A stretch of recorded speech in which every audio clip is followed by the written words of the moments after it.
All right, now that we finished up the first part of the Constitution on the legislative branch, remember the legislative branch is focused on creating and making laws. Now we're going to move on to the executive branch. The executive branch is focused on executing laws, which is another way of saying enforcing laws. So think executive branch, enforcing laws. The main person in the executive branch is the President of the United States. Article 2 of the U.S. Constitution allows for a president and gives him certain responsibilities. So we're talking about Article 2 of the United States Constitution now. Our current president, the 45th President of the United States of America, is Donald Trump. The president's job description is actually very complicated. It's not spelled out directly in the Constitution. However, the president has 8 different roles that they play. The first of which is to be chief of the state. This is the ceremonial head of the government, and he represents the entire country, the United States. Following that, he has to be the chief executive, which means he accepts or rejects legislation that's sent to him by Congress.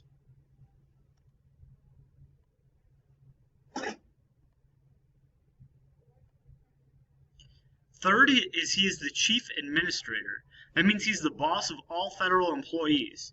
He directs an administration that employs approximately 3 million people and spends trillions each year. He also has the power to appoint ambassadors and members of his cabinet. He's also the chief diplomat, which means he's the main architect of American foreign policy.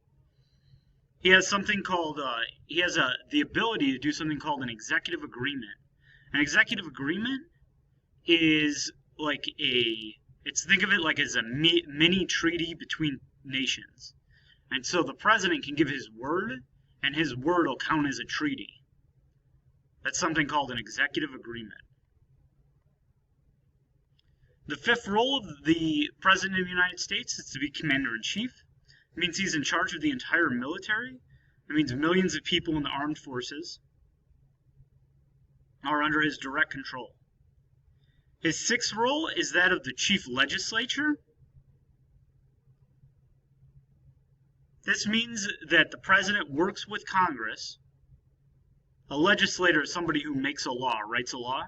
So being the chief legislator, he advocates or endorses certain laws to be created. So a famous example would be Obamacare. Under Obama, he pushed for the creation of the Affordable Care Act, aka Obamacare.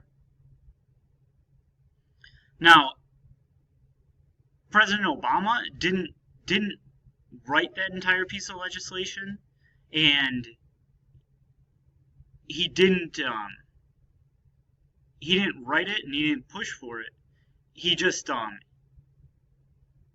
he advocated that Congress passed it into law, and then once it was passed into law, he signed off on it. He approved it as a law.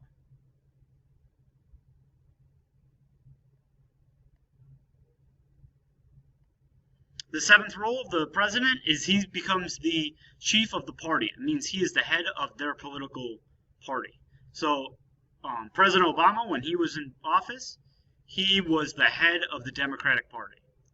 Now that Donald Trump is the president of the United States, he is like the head of the Republican Party. His eighth role, the final role of the president, is to be the chief citizen, which means they're supposed to be a role model for all Americans.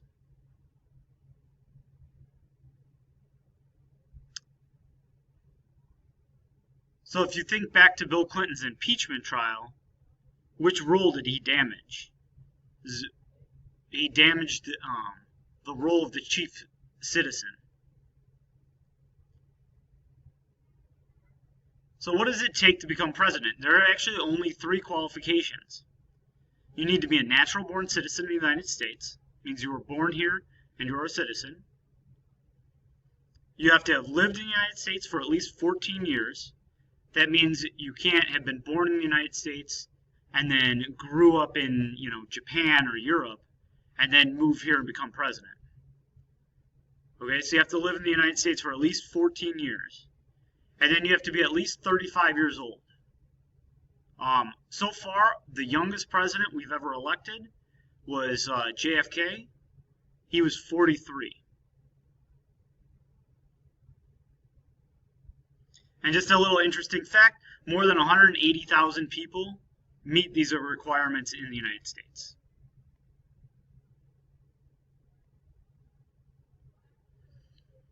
So a president's term, you probably are already aware that the president's term lasts 4 years. There is a limit on the number of terms a president can be elected. He can only be elected twice, 2 terms, totaling a total of 8 years. In 1951, the 22nd Amendment placed a 2-term limit on the president because Franklin Roosevelt became president and he just stayed president. He wouldn't step down. And so Congress is like, whoa, that's too much power for one person to have for that long period of time. And so they wanted to limit it. This is a very wise decision.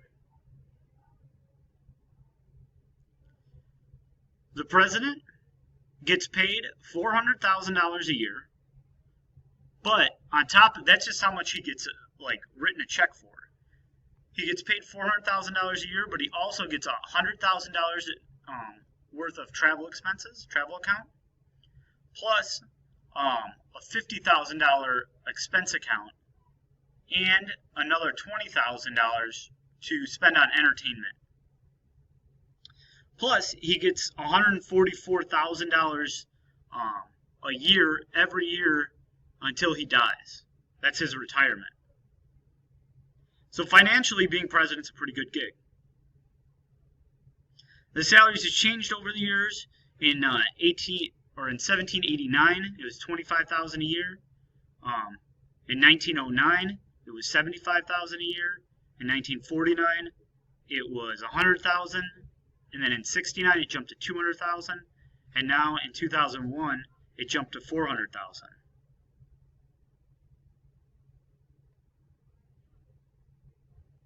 On top of all those things, the president also gets a private jet, Air Force One, a private helicopter called Marine One, a fleet of presidential limos. He has a vacation home in Camp David, and he has a Secret Service.